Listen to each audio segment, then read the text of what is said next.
সশস্ত্র বাহিনী দিবস উপলক্ষে মোংলায় নৌবাহিনীর যুদ্ধজাহাজ সর্বসাধারণের জন্য উন্মুক্ত রাখা হয়েছে।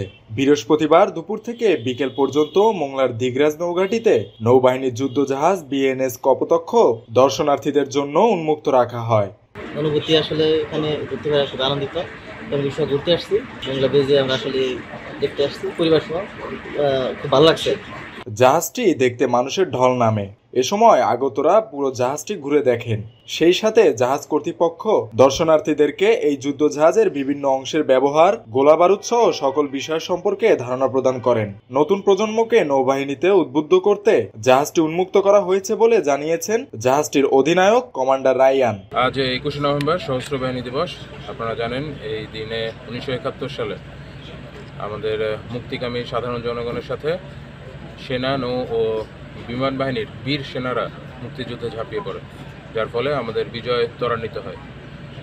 এই জন্য এই দিনটি আমাদের কাছে অত্যন্ত গুরুত্বপূর্ণ এবং তাৎপর্যপূর্ণ।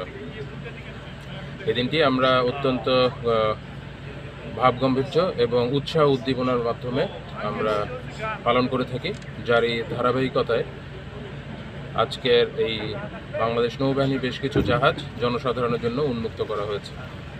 আপনারা যে জাহাজটি আমার পিছনে দেখতে পাচ্ছেন, এই জাহাজটি বানৌজা কপোতাক্ষ 2003 সালে জাহাজটি ইংল্যান্ড থেকে নিয়ে এসে বাংলাদেশে কমিশন করানো হয় এবং এই জাহাজের মাধ্যমেই আমরা বাংলাদেশের জলসীমার সার্বভৌমত্ব রক্ষা, এর নিরাপত্তা, চোরাচালান নিরোধ, মানব পাচার নিরোধ, এছাড়াও যে কোনো সময় প্রাকৃতিক দুর্যোগে ত্রাণ সরবরাহ এবং দুর্যোগ মোকাবেলার ক্ষেত্র হিসেবে আমরা এই জাহাজকে ব্যবহার করে থাকি। এছাড়াও এই জাহাজের মাধ্যমেই আমরা দেশে এবং দেশের বাহিরে বিভিন্ন ধরনের মহড়ায় অংশগ্রহণ করে থাকি।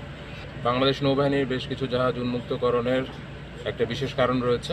আমরা চাই আমাদের নতুন প্রজন্ম যেন দেশ মাতৃকার সেবায় নিজেকে নিয়োজিত করে এবং বাংলাদেশকে একটি সুখী সমৃদ্ধ দেশ হিসেবে গড়ে তোলার জন্য তারা যেন বাংলাদেশ নৌবাহিনীতে যোগদান করে, যার মাধ্যমে আমাদের দেশের নিরাপত্তা নিশ্চিত হবে এবং দেশ সামনের দিকে এগিয়ে যাবে।